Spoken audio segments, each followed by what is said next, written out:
கண்கள் இல்லாமலே ஒரு காட்சி தோன்றுமா?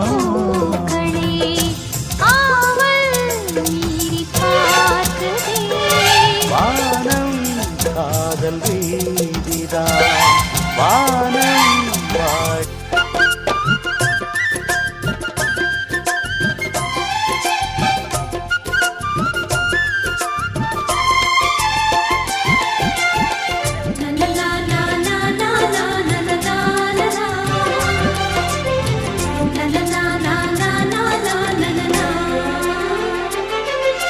கதிர்கள் முற்றி போனால் களத்தில் சேர வேண்டும்.